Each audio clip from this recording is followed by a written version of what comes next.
J'ai toujours tenu ce journal avec régularité, inscrivant presque jour par jour sur un cahier les observations dont je croyais devoir conserver le souvenir, sans me préoccuper de l'insignifiance des dates et des faits et de la manière dont elles étaient rédigées. C'était pour moi que je le faisais. L'essentiel était de persévérer et de conserver.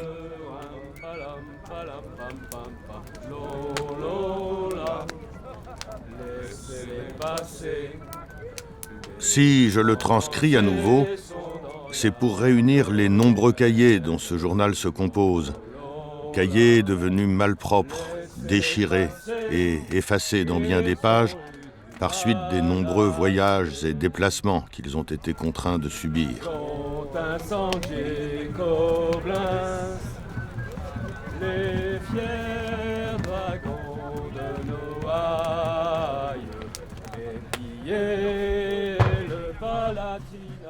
Si mon fils parcourt un jour ce journal, il se convaincra que je n'ai manqué ni de constance dans ma résolution de le tenir, ni de patience pour le remettre au net, travail bien laborieux et fastidieux pour un homme âgé et peu habile à écrire.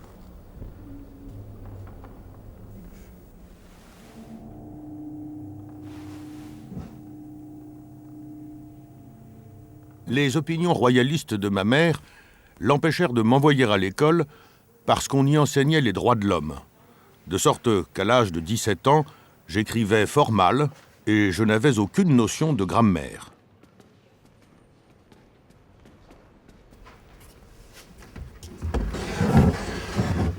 En 1799, j'allais atteindre ma 18e année lorsque les Autrichiens qui assiégeaient la ville de Gênes menacèrent de pénétrer en France.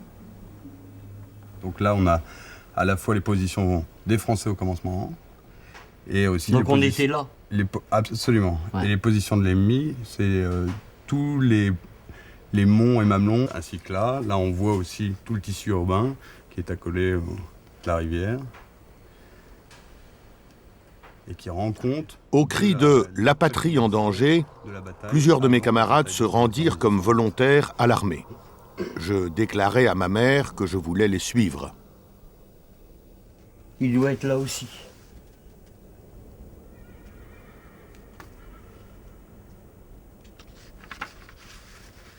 Un qui serait intéressant à retrouver, c'est... Mis à part mon arrière-grand-père, ça serait...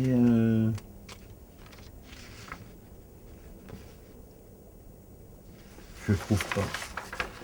Deux amis de ma mère, s'apercevant qu'elle combattait en vain ma résolution, m'engagèrent à partir à la place d'un jeune homme de Montlouis, en échange d'une pension qu'ils verseraient à ma mère pendant mon absence. Bah, c'est nous, ça. C'est le premier grenadier. Alors, qui sont ces hommes? Au départ, ce sont les troupes d'Ancien Régime. Ce sont des soldats engagés. Ce sont des professionnels. Et puis, avec la Révolution, va se lever des volontaires, des bataillons de volontaires, qui, au fur et à mesure des campagnes, vont être de plus en plus nombreux. Et en 1793, on va fusionner deux bataillons de volontaires avec un bataillon de troupes réglées, un bataillon de troupes d'Ancien Régime. Donc ces soldats, ces unités d'Ancien Régime explosent. Et puis, on a moins de volontaires. Alors il y a la levée en masse en 1793. Donc on va développer le principe de réquisition. Et en 1798, une loi sera votée, c'est la loi Jourdan-Delbrel, qui va poser le principe de la conscription. Sur une armée essentiellement maintenant de conscrits, vers 1804, 1805, 1806, mais on s'est éloigné de la société civile. Et puis on sert longtemps, on sert minimum 4 ans, mais beaucoup plus parfois, 10 ans, 15 ans. Alors on a un phénomène de professionnalisation. Je rejetais d'abord cette proposition de partir à la place d'un autre, mais les deux femmes me rétorquèrent que ma sœur paraissait atteinte d'une maladie grave, que ma mère était sans ressources, et que les laisser toutes les deux dans le besoin pour satisfaire un amour-propre déplacé était une action indigne d'un bon fils. Elles ajoutèrent qu'il n'est pas moins honorable de nourrir une mère et une sœur infirmes que de verser son sang pour son pays.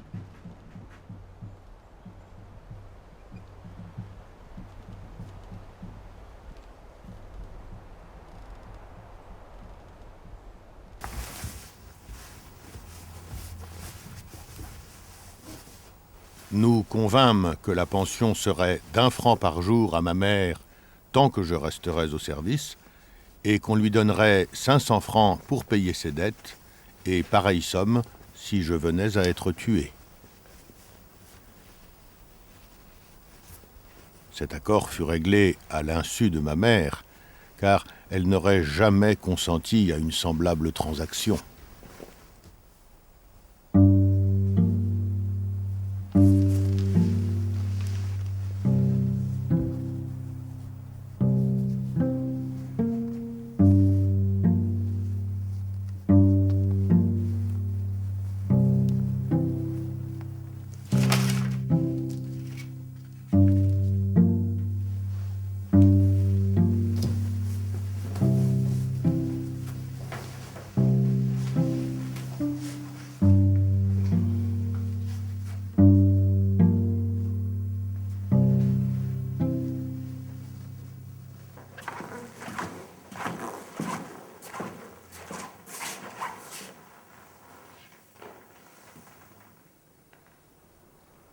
Sous l'Empire, dans cette mairie de Villers-Cotterêts qui nous accueille aujourd'hui, il y avait, comme dans la plupart des mairies de France à l'époque, quelques objets essentiels.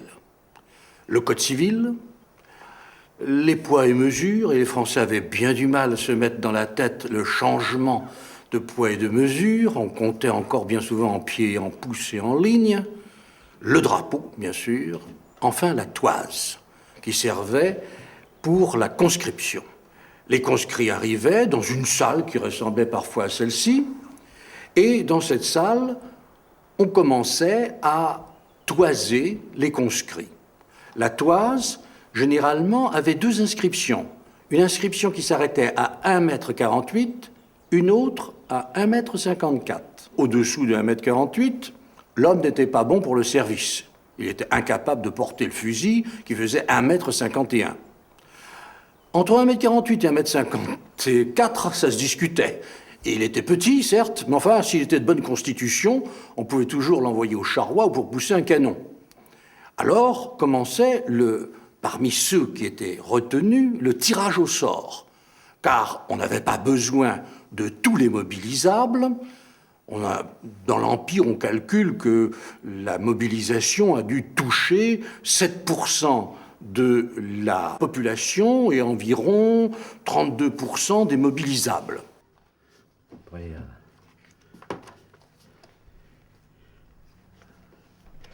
non, ils sont là. Bonsoir. Alors, voyons ici. Qu'est-ce que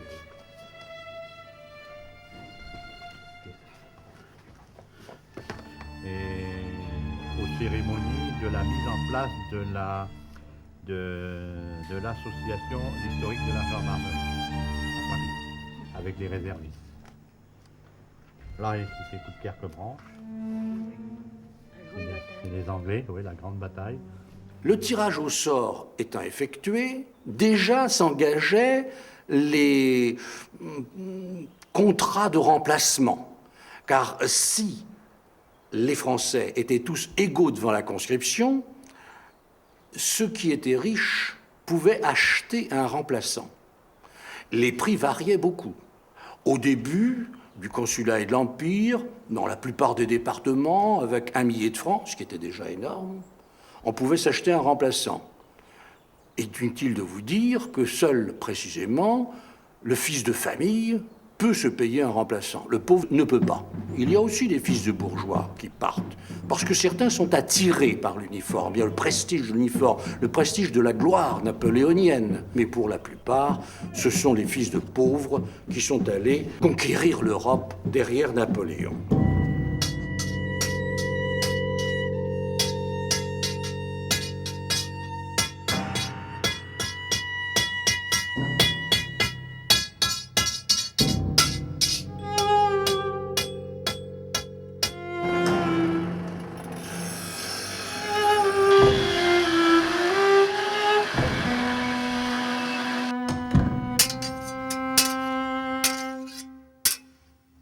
les jeunes conscrits vont donc venir se présenter à ce conseil de recrutement, faire valoir d'abord que certains d'entre eux n'ont pas à partir. Pourquoi? Parce qu'ils sont mariés. Ils vont le prouver en regardant à nouveau ces registres, apporter des attestations.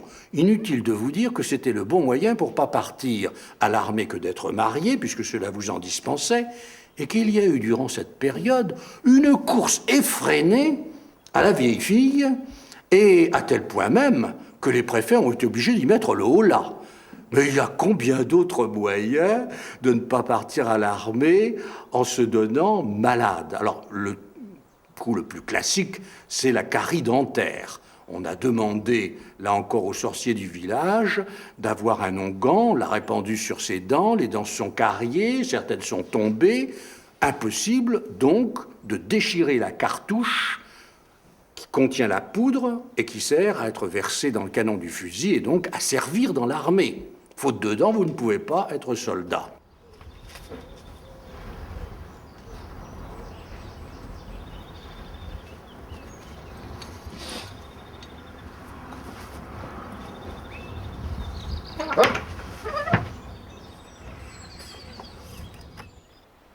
Le jour de mon départ, le 28 avril 1800, je m'arrachais de bon matin des bras de ma mère et de ma sœur, qui fondaient en larmes, et, le cœur oppressé, la voix éteinte, je sortis précipitamment.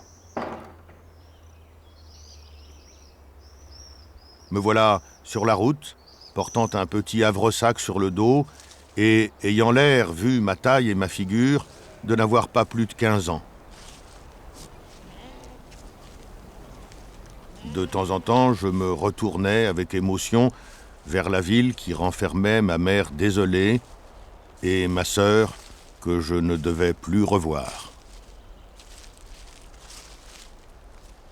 Alors, dans certaines communes de France, en Bretagne notamment, on voit toute la communauté rassemblée, les accompagner jusqu'à la dernière haie qui borne la commune, qui borne la paroisse. Et là, le prêtre, devant un cercueil ouvert, ayant dit le De Profundis, voit les jeunes gens, les uns après les autres, se couper les cheveux. On les porte longs à cette époque-là, dans cette région de France, se couper les cheveux et jeter leurs cheveux à l'intérieur du cercueil. Partir, c'est mourir déjà. Le bataillon dans lequel j'entrais était composé d'une centaine de conscrits en habits bourgeois et d'environ 300 soldats vêtus de vieux effets militaires de différentes couleurs. Les conscrits finissent par aborder la caserne, par aborder alors le régiment, et là apprendre le métier des armes. Et c'est toute une vie très dure aussi qui commence pour eux. Une vie dure parce qu'il va falloir s'acclimater à la caserne, à la culture de la société militaire. Et c'est dur de s'adapter, parce que c'est immédiatement les brimades. Très souvent, à la caserne ou au régiment, quand le régiment est déjà en marche et qu'on le rejoint en marche, il y a ce qu'on appelle les crânes. Les crânes sont des soldats, vieux de métier, de vétérans, qui sont là pour provoquer le jeune, pour l'amener à voir un peu s'il a du ressort, s'il est capable véritablement d'être par la suite un homme énergique et courageux. Alors on le provoque, jusqu'à ce que, à la fin, le jeune conscrit donne rendez-vous au crâne derrière le mur de la caserne ou derrière la tente, là dans la forêt d'à côté. On va régler ça, gentiment, au sabre de cavalerie ou à l'épée ou bien encore à la baïonnette. On se bat. Et c'est aussi le moyen de montrer que l'on est un homme qui, au moment du combat, sera capable d'actes de courage, mais aussi de solidarité. On a ainsi tâté le conscrit. Vous êtes de la garde maintenant. Lorsque vous présentez les armes, imaginez-vous que l'empereur est devant vous. Donc je veux voir de la détermination encore, de la précision, de la concentration. Bien. Chanoine, te voilà maintenant chez nous depuis un certain temps. Ton instruction est déjà bien avancée. On va faire une petite évaluation. Ensuite, on tombe entre les mains du sergent. Très bien. Et alors, le sergent est assez brutal. Parce que la guerre tient de la gymnastique et du ballet. Il faut absolument inscrire dans le corps du soldat Reposez-vous le dessus. port qu'il doit avoir, savoir se tenir droit. Je vous garde à Ce vous. qui n'est pas très simple Portez. pour un individu à la campagne habitué à se baisser vers le sol, à le piocher, à le labourer, et qui ont bien souvent le corps pour cela même quelque peu tordu. Se tenir droit. Se tenir droit et ensuite savoir marcher. Savoir marcher au pas de marche, 70-76 pas à la minute, au pas aussi de charge, 100 pas à la minute. Ton instruction est pour ainsi dire terminée. Me voici donc au terme d'un nouveau voyage assez long et qui, malgré la belle saison et le beau temps, n'a pas cessé d'être pénible sous plus d'un rapport. Ma santé, par bonheur, a résisté à ces épreuves multipliées. J'étais arrivé ici sous la livrée d'une misère dont vous vous feriez difficilement l'idée, mais cette misère a déjà disparu en partie. Bientôt, il n'en restera plus que l'honorable souvenir. Rentrés en France dans le dénuement le plus complet, nous espérions recevoir quelques effets d'habillement, mais le peu qui s'en trouvait dans les magasins à l'avènement du consulat avait été absorbé par l'équipement de la nouvelle armée d'Italie. Il fallut faire à la patrie ce dernier sacrifice, traverser notre propre pays sans linge ni chaussures.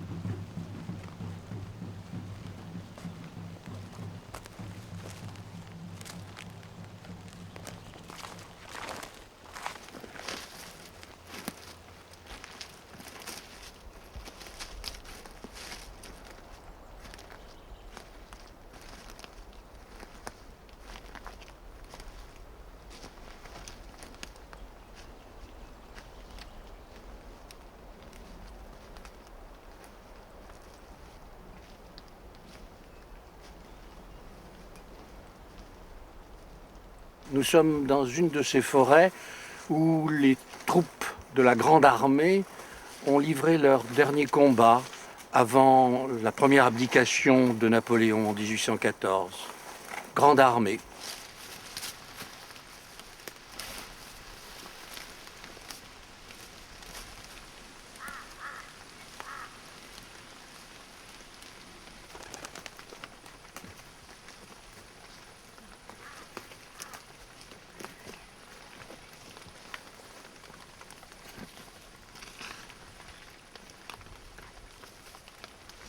Origine régionale, il y a de tout. Le basque se rencontre avec le cévenol avec le lorrain avec le ch'ti du Nord.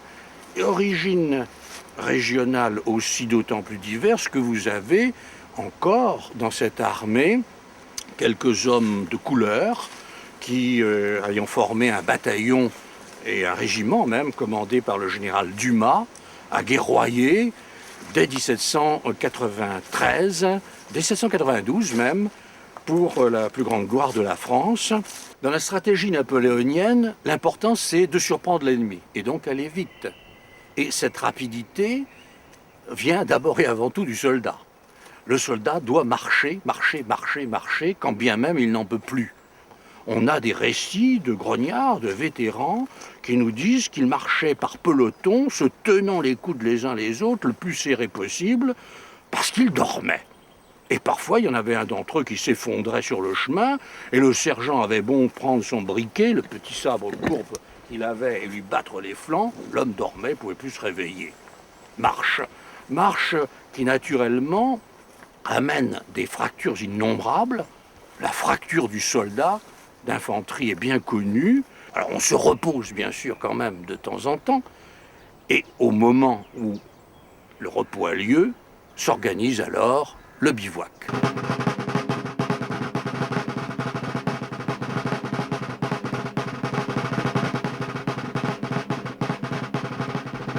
Sitôt que les régiments étaient arrivés à la position désignée par le général, on plaçait des postes et on formait les faisceaux.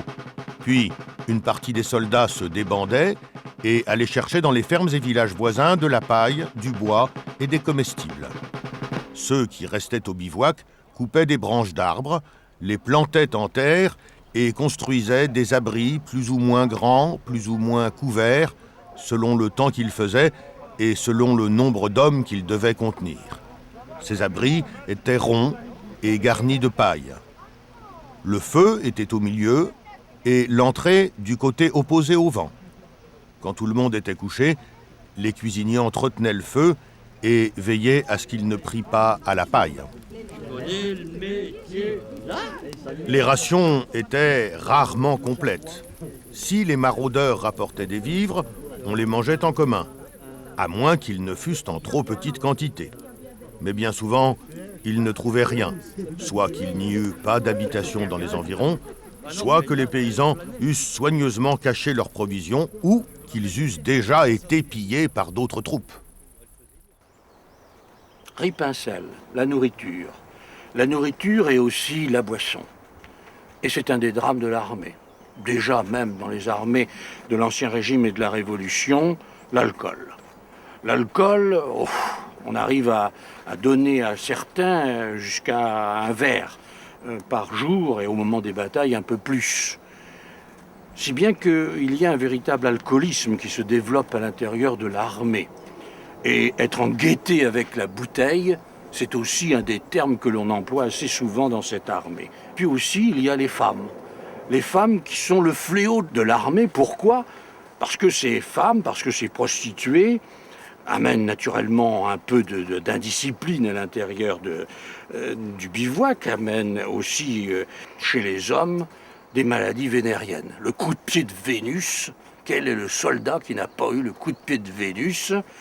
Sans parler aussi de la syphilis. Toutes choses qui sont plus ou moins bien soignées avec des médicaments à base de mercure.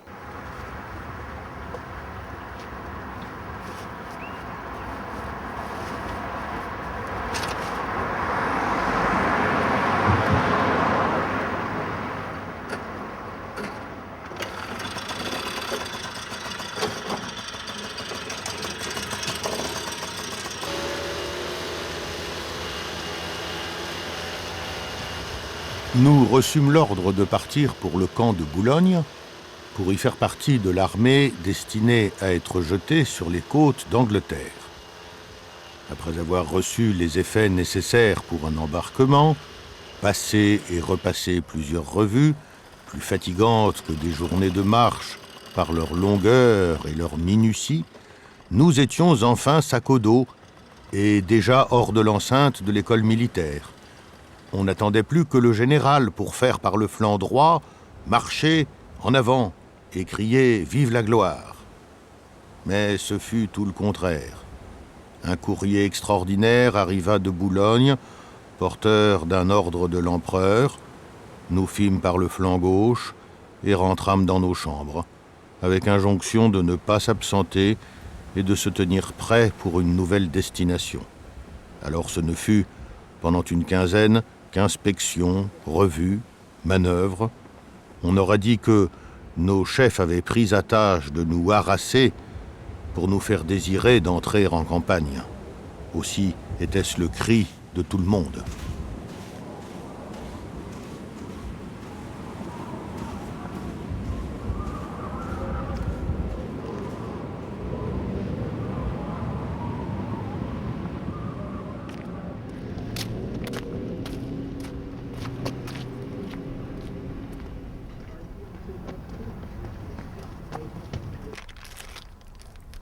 Regarde Big, ce sont quelques boutons découverts sur les sols des baraques. Ce sont des boutons d'uniforme, timbrés d'un 6, inscrits dans un corps de chasse. Ce sont les boutons du 6e régiment d'infanterie légère qui était campé à Étaples, au camp du Puy-d'Amour. Une première équipe est venue en décembre 2003, réaliser en fait des sondages de longues tranchées sur des parcelles agricoles. Et dans ces tranchées, les archéologues ont découvert les vestiges très discrets de petites constructions en creux.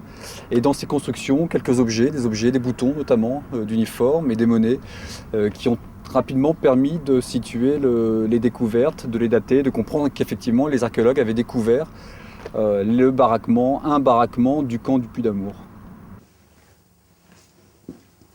À part la culotte qui change, parce que là c'est encore... Ça, c'est vraiment la ligne. Nous, c'est les culottes bleues, bleu marine.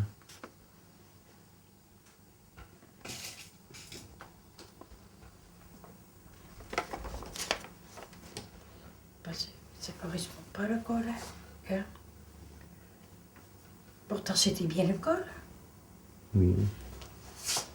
Donc, demain matin, on s'en va à 6 heures. Aïe, maman, tu me piques! Allez, enlève ça. Oui, excuse-moi. On avait dit 5 heures. Oui, oui, je me l'étais. D'habitude, on est en retard. Je fais que ça, je fais que ça.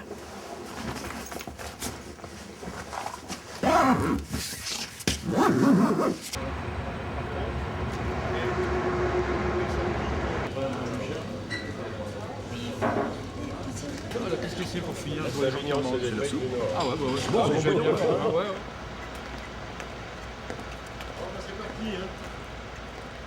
J'étais petit, moi j'en ai sous la machette. Oui, c'est vrai, c'est un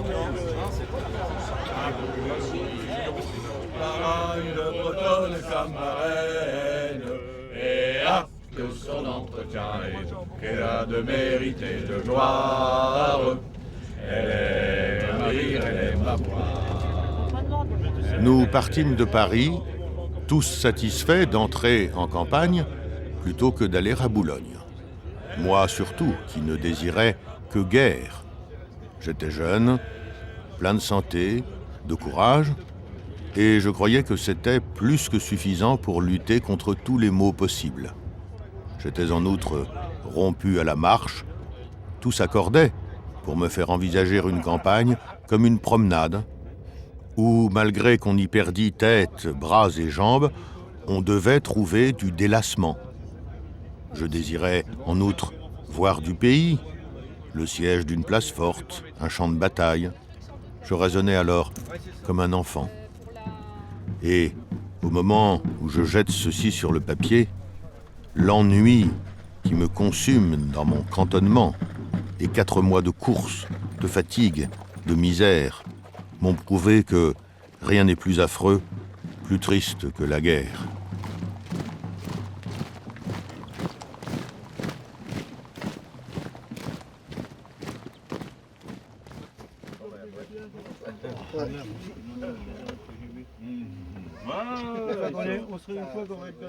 Ils sont partis hier, ils sont déjà là.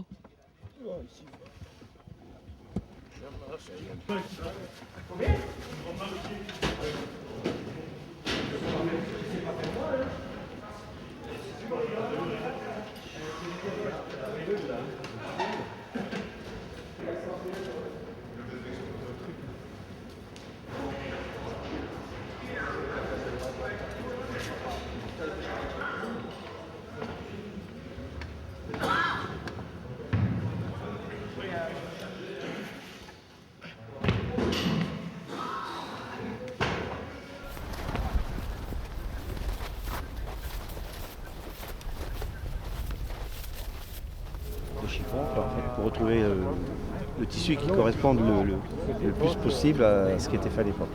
C'est pas évident.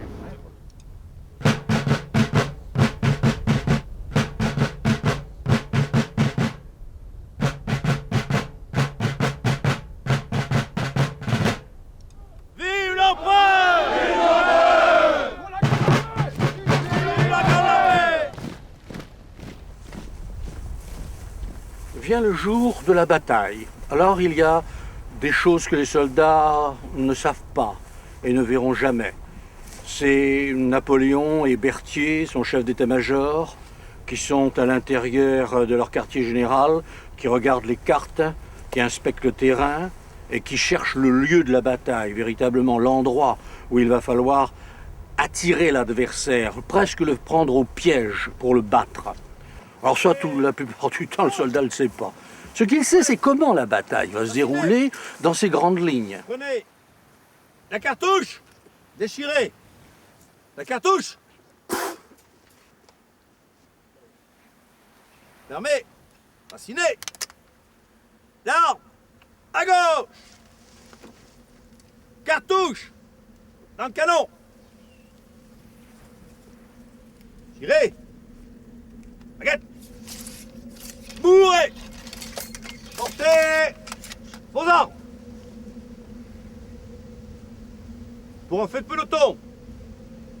Premier rang. Genoux.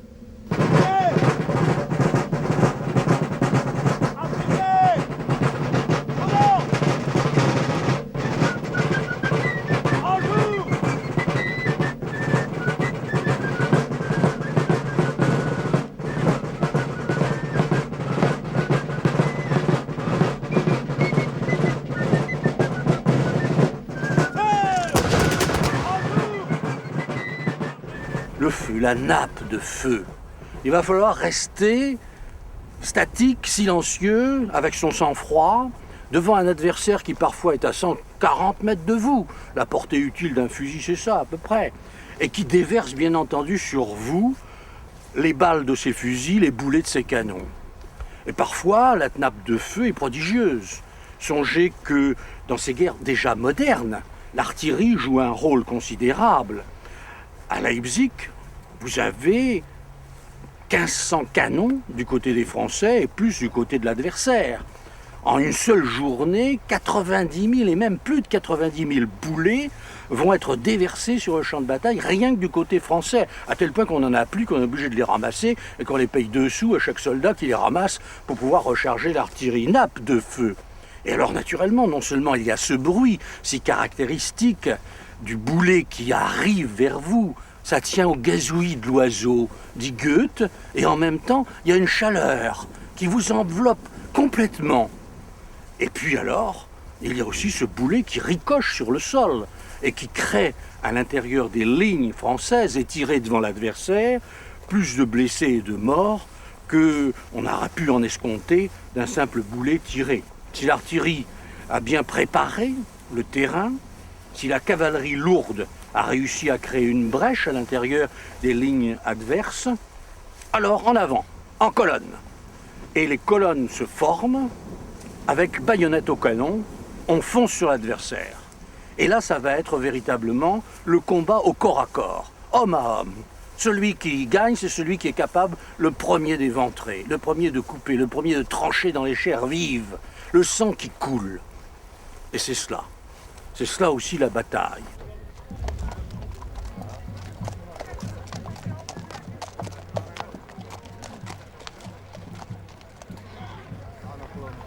Nous restâmes jusqu'à midi sur le champ de bataille, que nous quittâmes pour continuer notre mouvement vers la ville. On se battit toute la matinée à coups de canon. Dans un moment de relâche, où la troupe n'était pas sous les armes, je me chauffais près d'un feu du bivouac, où je faisais cuire quelques pommes de terre, et en attendant, je lisais un journal que j'avais trouvé sur le champ de bataille. Un boulet vint me tirer des réflexions que cette lecture faisait naître, et m'enlever le frugal déjeuner que je convoitais avec une espèce de sensualité.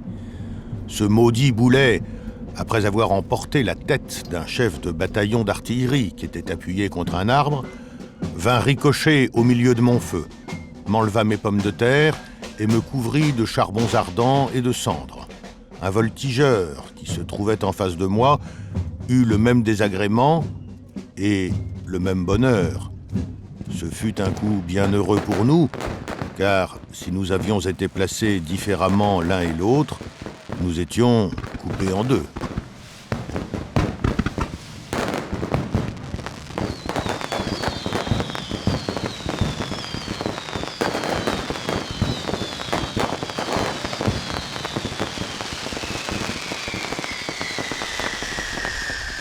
Bien sûr, le lendemain, il y a la gloire, il y a les tédéums à l'intérieur des églises, il y a les fêtes, il y a l'entrée triomphale à l'intérieur des villes.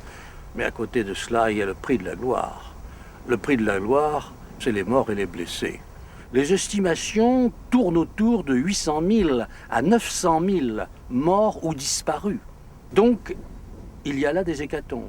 Et une hécatombe qui est encore plus grande du fait de l'insalubrité des hôpitaux. On meurt plus à l'hôpital que sur le champ de bataille. On peut prendre le...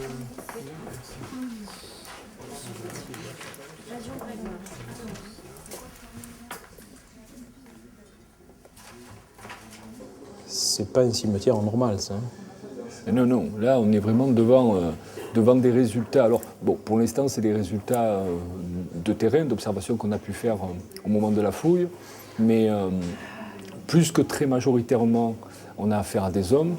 Il y a dans la zone de Plotassun, donc on a fouillé 3 femmes seulement, et très majoritairement, il s'agit aussi d'hommes jeunes, voire très jeunes, des gens qui sont morts entre 18 et 25 ans.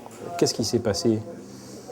Alors, tout est prêt finalement pour que la ville de Vilnius puisse accueillir les soldats qui font retraite depuis septembre en venant de Moscou.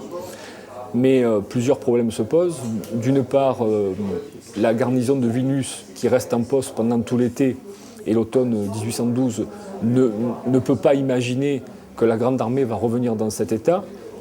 La garnison prend peur quand elle voit arriver les premières troupes en retraite, vu leur état, et décide de fermer les entrepôts. Elle ferme même la ville. Si les premiers soldats français arrivent autour du 3 décembre devant Vilnius, au 10 décembre, la retraite de Vilnius est ordonnée, et donc la Grande Armée, ce qui reste de la Grande Armée, se met en route vers Kaunas pour sortir de ce qui est aujourd'hui la Lituanie et rentrer donc en Prusse. Et là, il y a fort à parier que l'épuisement des troupes est tel que beaucoup de soldats ont dit ça suffit, on ne peut plus avancer, et ont préféré finalement rester là, mourir là, plutôt que de mourir sur le chemin dans des souffrances physiques plus importantes.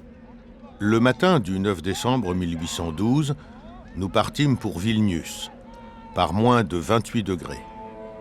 Nous étions 10 000 hommes, à peine 2000 arrivèrent à l'entrée de la ville. Le reste fut décimé dans cette terrible journée. L'espoir d'arriver dans quelques heures à Vilnius, où nous devions avoir des vivres en abondance, m'avait rendu des forces. Ou plutôt, comme beaucoup de mes camarades, je faisais, pour arriver, des efforts surnaturels. Le froid de moins de 28 degrés était au-dessus de tout ce que l'on pouvait supporter. Je me sentais défaillir, il semblait que nous marchions au milieu d'une atmosphère de glace. Je n'avais plus de respiration, des glaces s'étaient formées dans mon nez, mes lèvres se collaient, mes yeux, éblouis par la neige et par la faiblesse, pleuraient, les larmes se gelaient, et je n'y voyais plus. On a eu quand même l'immense joie de combattre 17e léger à l'endroit exact où il y a 200 ans notre régiment était, parce que notre régiment tenait le Santon. Et on a attaqué, si tu es à l'époque, le 17e a attaqué au même endroit un peu. Au même endroit, oui. Donc ça c'était impeccable pour nous. Mais après la bataille, on l'a fait contre des carrés russes qu'on a enfoncé à la baïonnette. Mais on savait c'était sympa. Et 13 heures dehors, en dessous de zéro. Donc là, c'est éprouvant. Et la marche dans la neige, je sais pas ce que tu as fait, mais pour marcher dans la neige, ça c'est fatigant. Alors ce matin, qu'est-ce qu'on fait exactement? Et puis c'est la cérémonie donc, autour du monument de la paix, ce monument qu'ils ont mis donc, sur le plateau de Pratzen, à la mémoire de tous les morts d'Austerlitz. C'est un recueillement pour symboliser la fraternité de tous les peuples de l'Europe. C'est tous les 10 ans ou il faut... Non, chaque année ils font quelque chose, mais il y a 10 ans c'était le 195e anniversaire, donc c'était un peu plus important. Si, chaque année ils font quelque chose.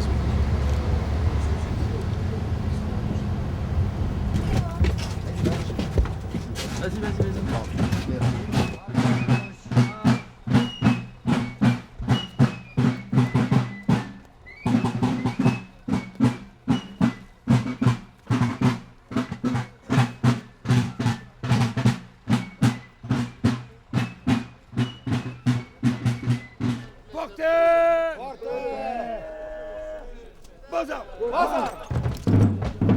Reposez-vous sur vos armes.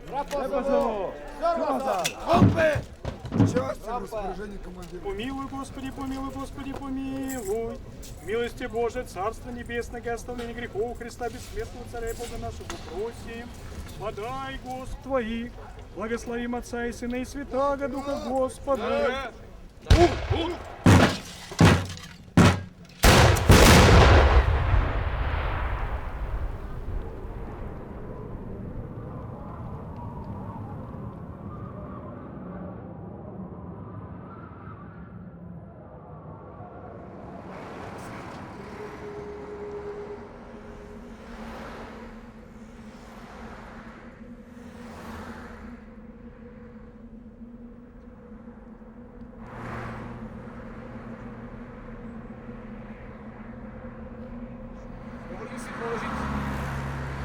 střelců Majla Friedenberga. Jednoduchý vzpomínkový věneček, aby viděli, že se považujeme za jejich následníky. Baterie, pozor! Tři!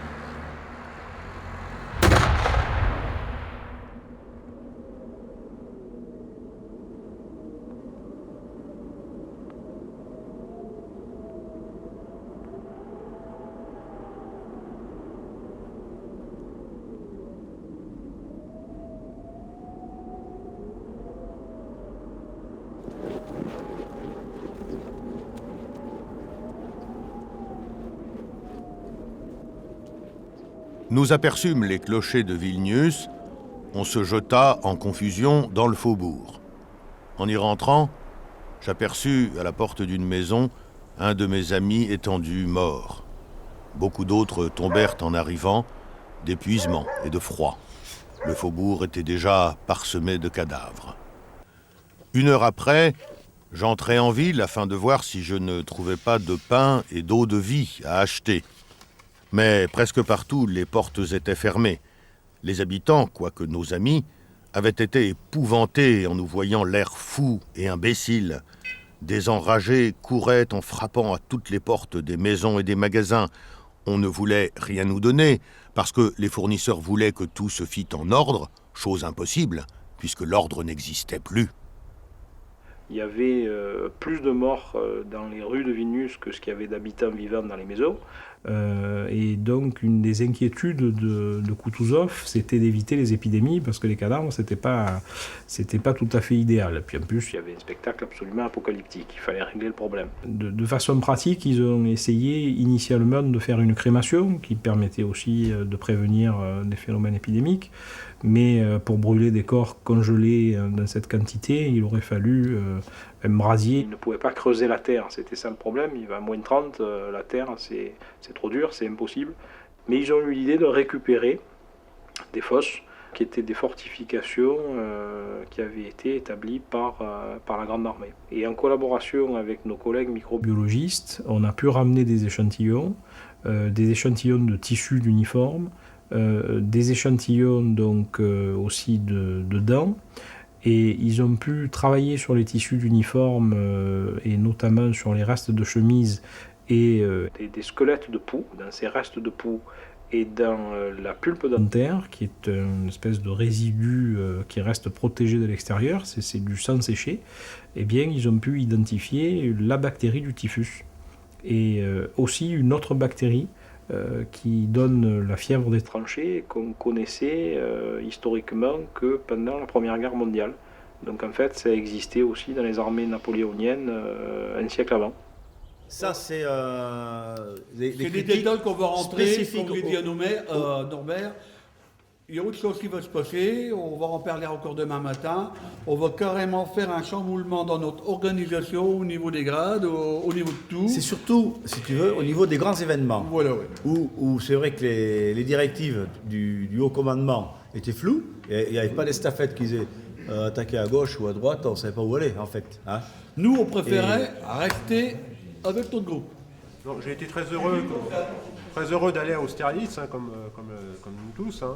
La seule chose que je regrette, c'est que, comme vous disiez tout à l'heure, on porte une tenue, même si c'est de la reconstitution. Le fait de porter cette tenue, c'est un honneur, dans un certain sens. Hein. Comme vous disiez, nos ancêtres sont battus là-bas, on fait une grande victoire pour la France. Et le fait d'être grenadier dans la guerre, je pense que c'est quand même un honneur, et on doit montrer l'exemple. Donc même en tant que reconstituteur, certains d'entre nous, malheureusement, ont une tendance des fois à... Moi, quand j'ai intégré votre association, c'est justement la garde pour moi, c'était quand même l'élite à l'époque. Donc j'espérais, et j'espère toujours, et je pense que ça va le devenir, qu'on reste le symbole de cette armée impériale. Dans ce sujet-là, en fait, à Austerlitz, on a remarqué qu'on n'était pas du tout organisé comme un régiment, parce que même si, comme il dit, c'est pas du militarisme qu'on veut faire, on n'est pas habillé dans un costume de carnaval, on a un uniforme militaire. Donc, on doit quand même être un petit peu militariste. En fait, ce qui s'est passé, que pour les régiments de ligne ou l'artillerie ou la garde, à pied ou à cheval, c'est qu'il a manqué un commandement unique. Première erreur dans le commandement, on nous a fait enlever les baïonnettes. Nous étions le seul groupe, je l'ai regardé, on peut vérifier les photos, tous les on était les seuls où la cavalerie a su pénétrer parce qu'on n'avait pas les baïonnettes. Et ces Russes, et ces gars tchèques qui étaient sur des chevaux, ils n'en avaient pas peur de nous. J'ai foutu des coups de crosse dans le cheval, il n'en avait rien à faire. Hein. C'était un gars qui était... Il voulait traverser le carré, il a traversé. On a parlé du problème à Austerlitz de la garde qui n'était pas unie. On a préparé Austerlitz pendant des mois, voire des années pour certains. Maintenant, après tous les bicentenaires qui sont importants, le gros bazar, ça va être Waterloo. Ce n'est pas par vanité ou pour faire parler de moi que j'ai écrit mes mémoires. J'ai seulement voulu rappeler le souvenir de cette gigantesque campagne qui nous fut si funeste et des soldats, mes concitoyens, qui l'ont faite avec moi. Leurs rangs, hélas, s'éclaircissent tous les jours. Les faits que j'ai racontés paraîtront incroyables et parfois invraisemblables, mais qu'on ne s'imagine pas que j'ajoute quelque chose qui ne soit vrai et que je veuille embellir mon récit pour le rendre intéressant. Au contraire, je prie de croire que je ne dis pas tout. Cela me serait impossible, car j'ai peine à y croire moi-même. Cependant, tout cela a été mis en note sous le coup de l'impression et de l'effet que produisent dans le cœur la vue et la participation à pareil désastre. Papa, qu'est-ce que c'est là-bas? Là, c'est ce qu'on appelle un carré. Donc ça servait à protéger d'une part le drapeau. Hein, on voit le drapeau anglais là-bas.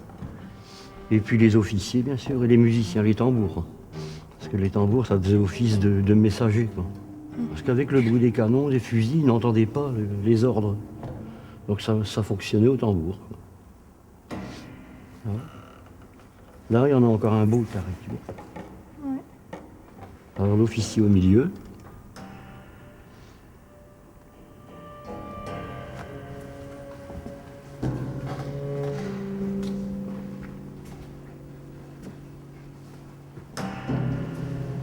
Là, les cuirassiers qui attaquent.